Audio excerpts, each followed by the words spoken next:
So after that amazing race in Canada, it's fair to say we were all anticipating the Spanish Grand Prix, but did it live up to its expectations? Well, to put it simply, no. But it wasn't that bad, and it was entertaining enough to keep us paying attention to the race. However, putting the race aside, let's discuss what we all want to know, and that is, who were the winners and the losers of the 2024 F1 Spanish Grand Prix.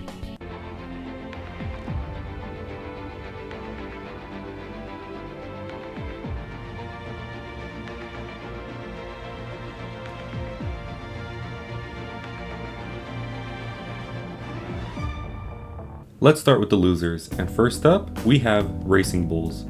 Right when they were putting Aston Martin under threat, they brought an upgrade to their car that could put them ahead of Aston, but it seems Racing Bulls took a page out of Aston Martin's book of upgrades and brought in downgrades masked as upgrades.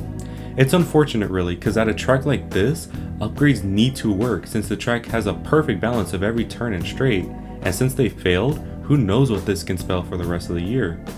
However, I could also be too overly negative and maybe they simply misunderstood the upgrades and will be back next week. Who knows? For the next loser, we have Logan Sargent. I'm pretty sure he was here last week too, but I don't know, man. Every week it seems like nothing is getting better, and now I fear he is at risk of losing his seat mid-season, which is made even worse by the FIA decision earlier this week to allow under 18 drivers to race if they tick all the boxes. I really want Logan to do well, but like I said last week, F1 isn't for everybody. Next up, we have Aston Martin. Insert downgrade joke here. I mean, it's honestly so funny at this point how their upgrades almost always do next to nothing. But I suppose they were always going to struggle since the car hates high-speed corners, and the Circuit Catalunya has a lot of that.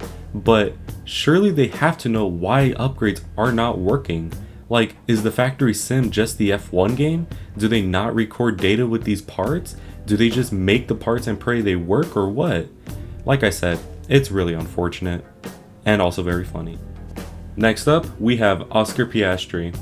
In a strange turn of events, Piastri did not perform well, but considering he finished P7 and qualified P10, I guess it shows how good he really is. But I've included him here still, since this weekend, he didn't look too happy with the car and did look to struggle in a way that is rarely seen by him. Also, considering what Lando was able to do in the same car, it's certainly not the best look for him. But I'm confident he could bounce back in Austria next week, we'll see. Finally, we have Ferrari. Now, even though they didn't qualify that bad or had a race that was bad, they're here because if they want to fight for the championship, P5 and P6 ain't gonna cut it. They brought the most upgrades of any team here, and all it did was maybe add like half a tenth. And compare that to the ginormous leaps that McLaren and Mercedes recently took, Ferrari now may not even have the third fastest car, and they seriously need to step it up with upgrades and change something now. Also, considering that Lando is performing the way he is, Leclerc cannot afford the mid upgrades that Ferrari are bringing, since now the constructors and the driver's title may be at risk for the Scuderia now. Let's move on to the winners now, and first up, we have Lando Norris. I really thought Red Bull was going to have the fastest car this weekend, but perhaps I underestimated McLaren, because they were fast. That pole lap set by Lando was so amazing since it was on rails and the acceleration out of corners was great, and even though the race wasn't the best, he could still be proud of what he did.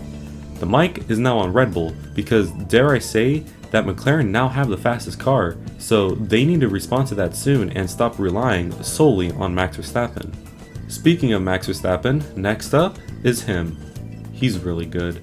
I really don't know what to say because it's not like he did something so out of this world, he just looked so fast again in a car that's really starting to become a liability for him. So yeah, he's on the winners list because he's him and is just way too fast, and if the RB20 can get back up and be the dominant car again, we may see an even faster Verstappen and a more dominant Verstappen than last year.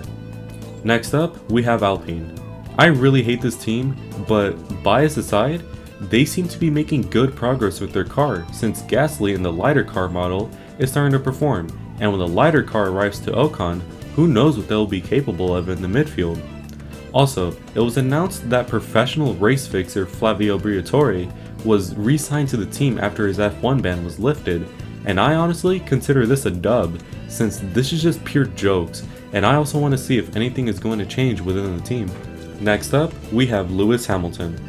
It's no secret he's been pretty, there this season, since it's not like he's performing bad, he's just there.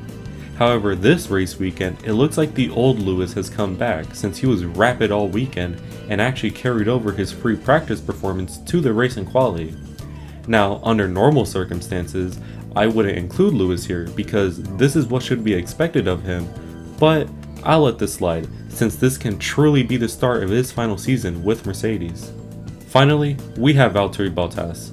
Sauber have been so bad this season, however, who hasn't been bad is Bottas, and this race showed that. He had pace all weekend, and even though no points were scored, considering the car he's in, anything above P14 can be considered a solid dub.